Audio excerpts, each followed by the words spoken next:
Good day to you.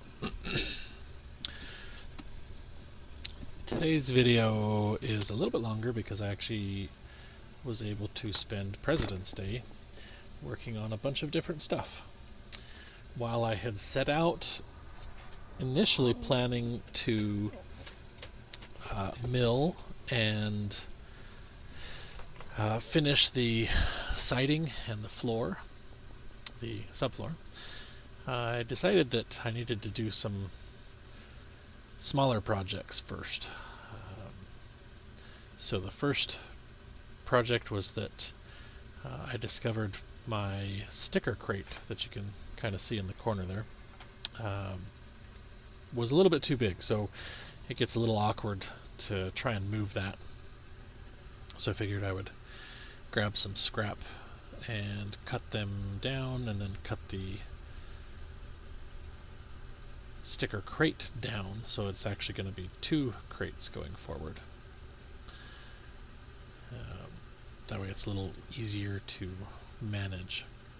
Pretty soon here I'm going to need to build a bigger one because these stickers were all cut a little over 2 feet, so I can use them and just double them up, overlap a little bit when I need to, but I've started cutting my stickers down to match the pallets, so they're being cut to about 45 inches in length now.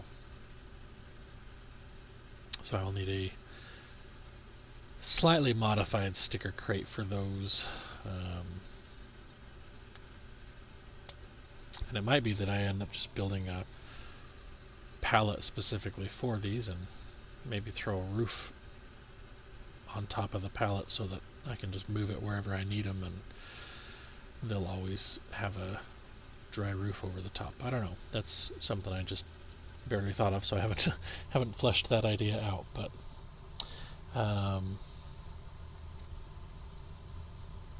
this was a little bit of a hard day, to be honest. Friday, Emily had gone, and I had dropped her off at the airport and obviously I was not able to go, so I had the day all to myself. So I'm just cutting that crate now in half, and then I can attach all the pieces that I just cut up to complete the two halves as individual smaller crates. But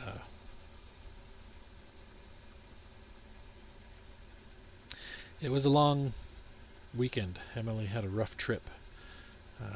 Her delay in Denver was a very unpleasant one due to initially weather, so she got delayed several times because of ice issues on the planes and on the runways. And then they finally took off and got about an hour into the flight and announced that due to a medical emergency they had to come back to Denver, or I guess go back to Denver since I'm not there.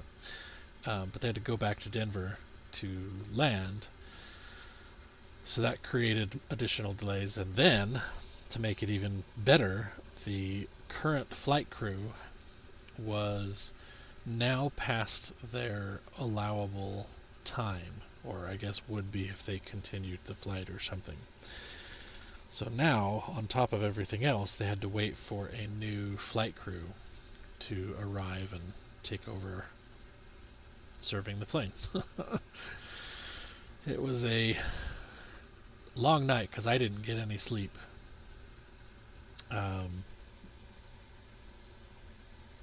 Dealing with her stresses.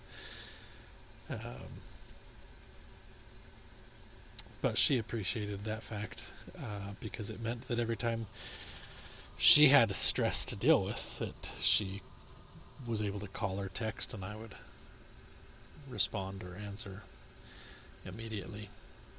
On a unrelated note, to try and kill time, I decided early on that while she flew I was going to take advantage of our remaining days of Amazon Prime and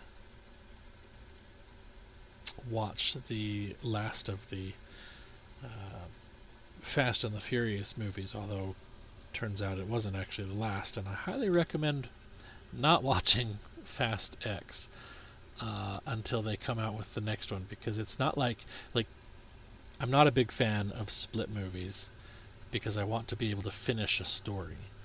I actually had quit reading Robert Jordan's Wheel of Time for quite a few years, actually, because I got tired of reading through all of them so that I was caught up, and then I'd read the current book and then be left with another cliffhanger and have to wait, and then by the time it came out I'd forget stuff, so I'd read through them all again. So I've actually read through The Eye of the World like 10 times now because of that. But I just am not a fan of cliffhangers, so they bug me.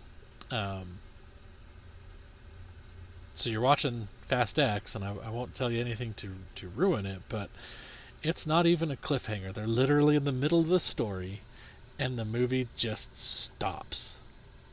Like, it's not even at a good point to stop. It's not even like... Yeah, I highly recommend against that. But anyway, that's what I did to kill time while Emily was in the air, or in the airport waiting to go into the air. Anyway, so the crates are now done, and it's time to work on some nesting boxes for the rabbits.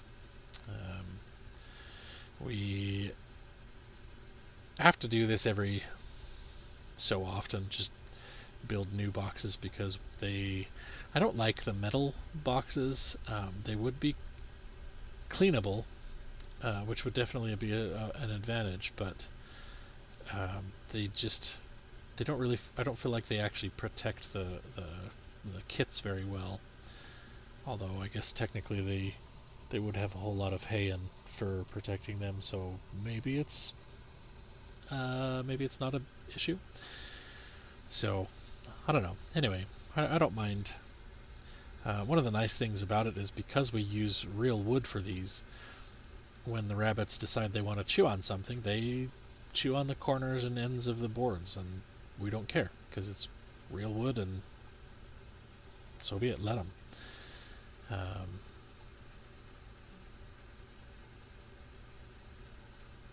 So I'm just trimming these down to the sizes that I need. This is all scrap cottonwood pieces from the siding, so it's a kind of a great way to use up some of that scrap.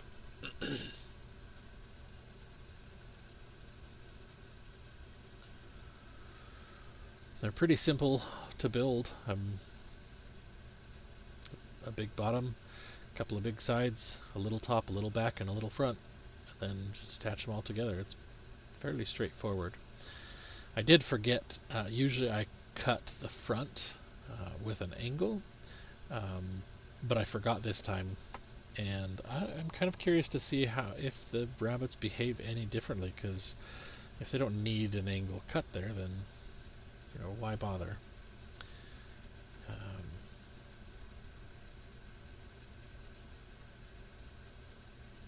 So I'm just getting ready to do the final assembly for these.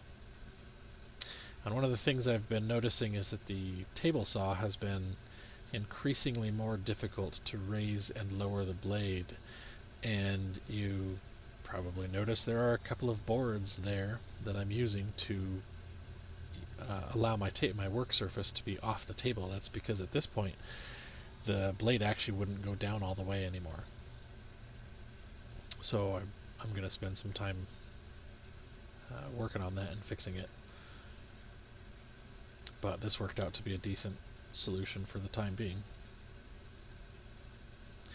Normally I would prefer the bottom to be solid, but like I said, it's scrap, so I figure as long as the other pieces, the front, back, and top, are all solid, then the bottom won't make a difference if it's got a crack down the middle.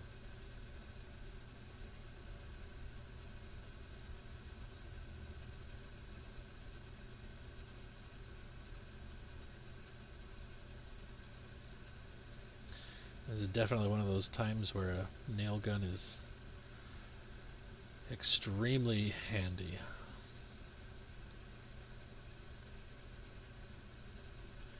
Definitely speeds up assembly. And here I was trying to decide if I should inset the back, which is kind of what I'd originally planned, but I ended up cutting it at the same width as the top and the front. So I ended up deciding instead of doing that, I would just put it on the back, and then I had to cut a few little scrap pieces.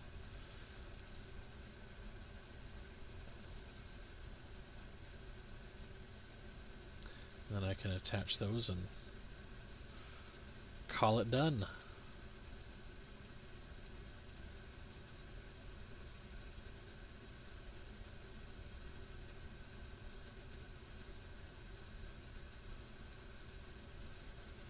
And there we go, brand new rabbit nesting boxes.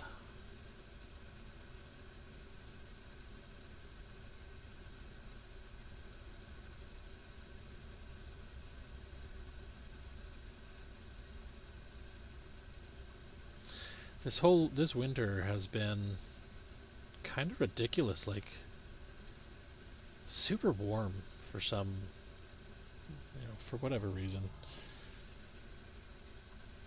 It boggles my mind that I can be out here in middle of February without a coat.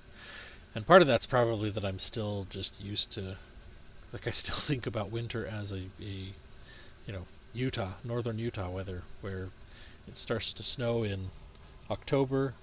By November you're freezing, and it stays cold and nasty until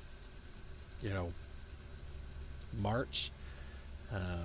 March is when you start to be able to get outside and work on stuff, and then April is when you actually start to get stuff to thaw, so who knows.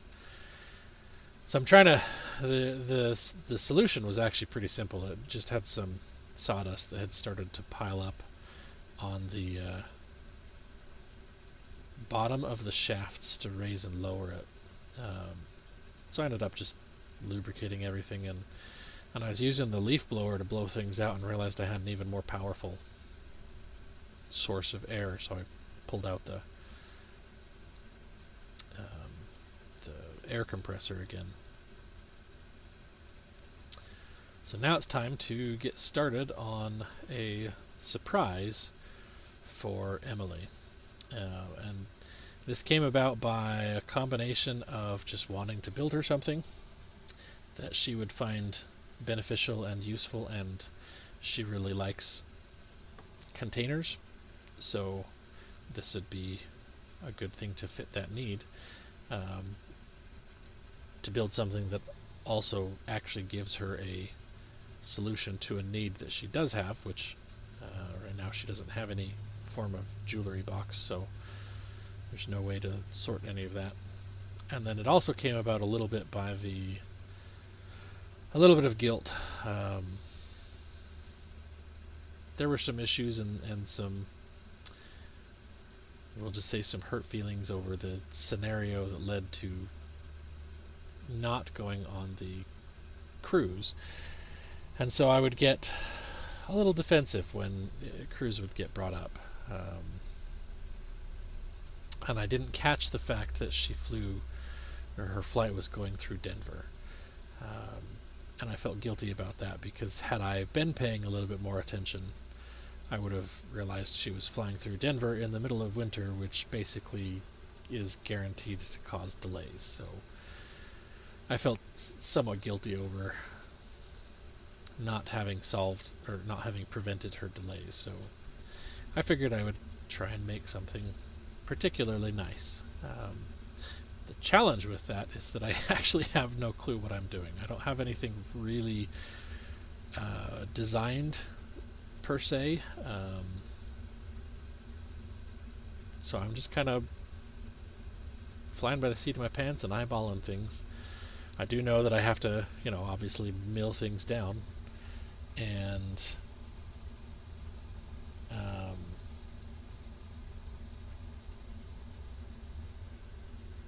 So that's what I'm working on, is using the table saw to kind of get things roughly down to what size I need, and then taking those pieces then and milling them further to get them smooth and flat and square. And you noticed I spent a little time stoking up the fire there. It is starting to get a little bit cold, and that's definitely a benefit to have that out there. Now here's where I run into a real problem. Since we don't have a specific shop space, the power tools have to stay outside, and they're basically covered. And for the most part, they actually stay in a what we call our tool shed that is enclosed except for an entryway. But the planer we pulled out to use last fall, and I kind of forgot about it and left it over here in our pavilion, which is much, much more open. And apparently it had enough moisture difference that some of the I don't know the proper official terms for everything, but the main planer head is mounted on a cast metal frame, and that seems to have rusted to some of the upright supports that it rides up and down on.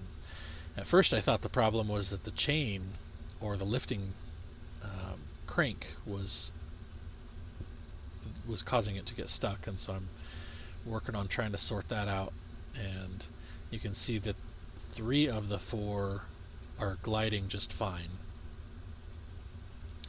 and so I've now figured out that it's this other side that's causing the problem, and it's just this one corner that got stuck. So I'm trying to lubricate it, and I tried giving it a little bit of percussive persuasion, and in the process of doing so ended up actually cracking the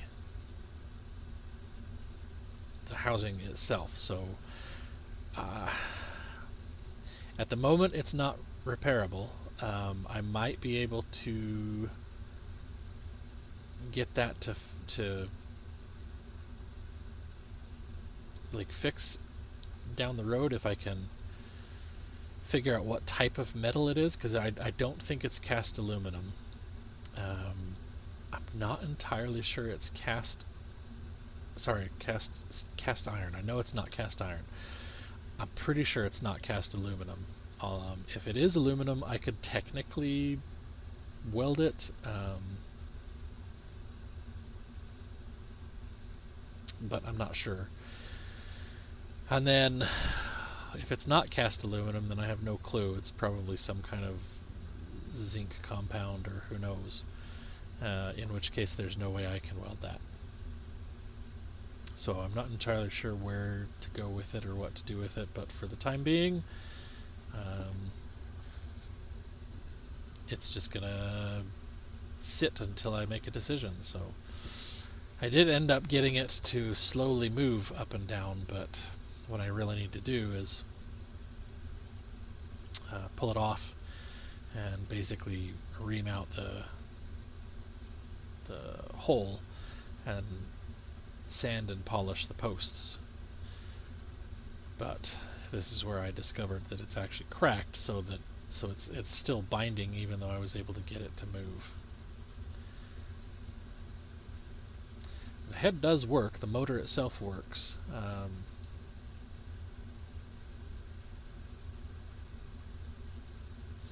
If you could see thought, you'd see smoke boiling out of my head at this point, because I'm pretty frustrated with it.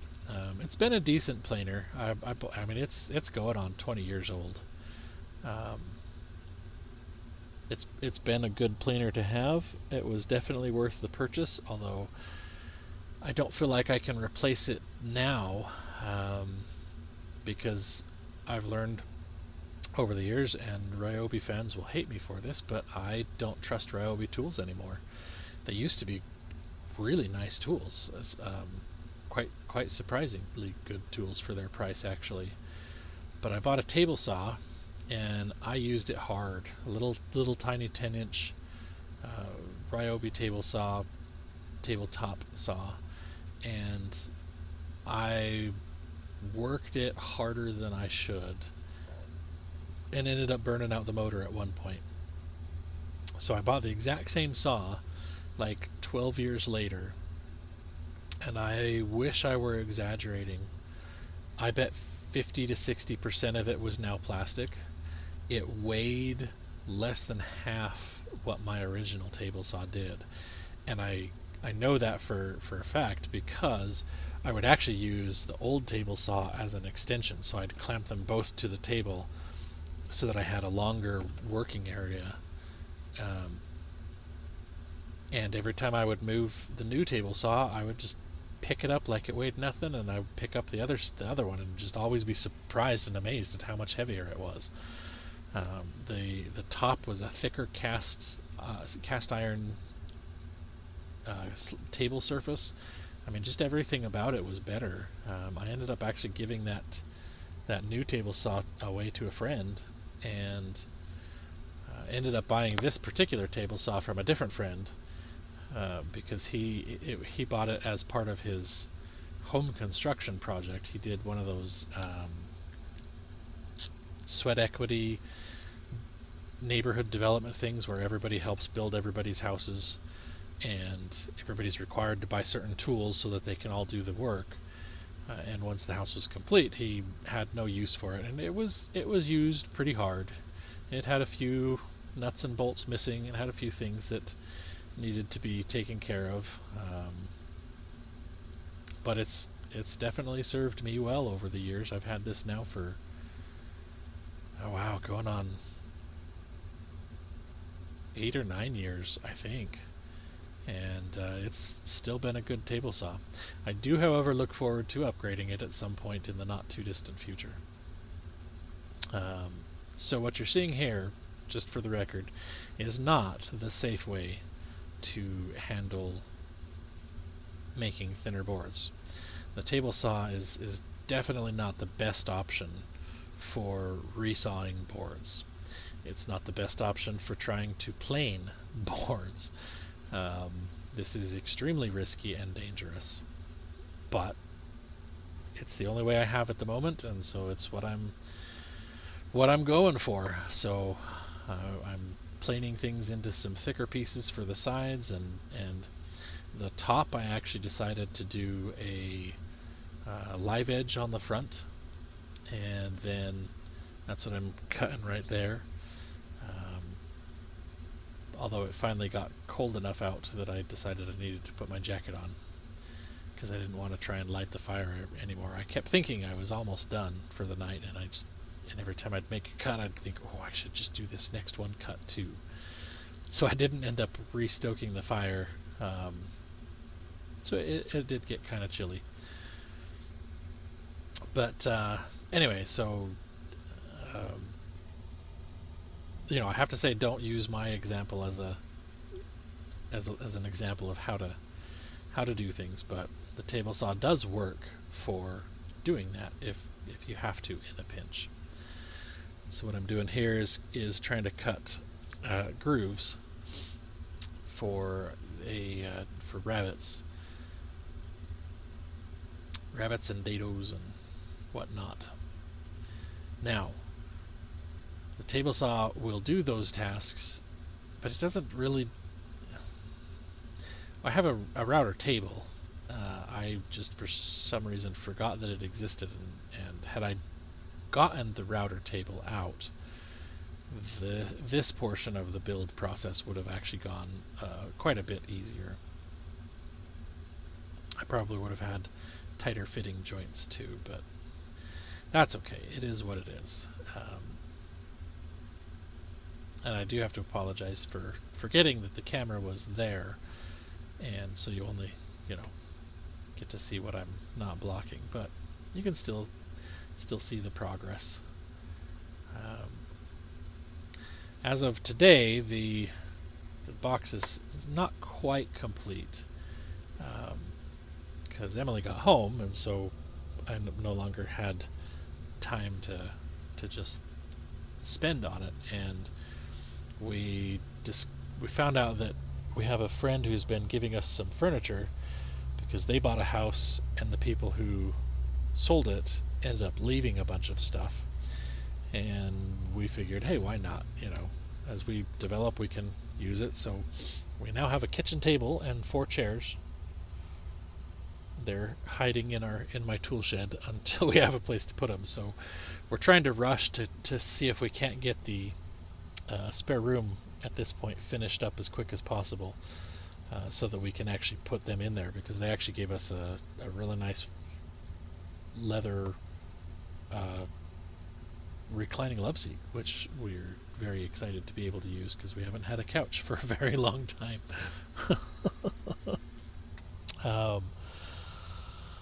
So the problem there, the challenge there is we now have all of the siding on 3 walls complete.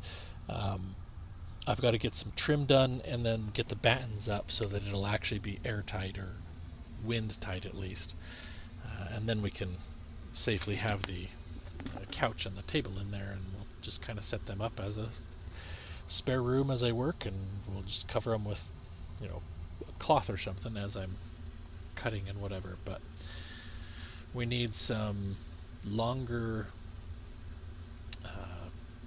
cottonwood boards for the siding for the front wall, and then we need some more 2x material for the floor. And so I've got to work on getting all of those milled now, which therein lies a big challenge, because now that everything's wet again, getting a large log to the mill becomes its own problem. But that's okay. That'll be a challenge for probably tonight. Anyway, that's where the battery died. So, as always, thank you for watching. Stay safe out there, and God bless you and yours.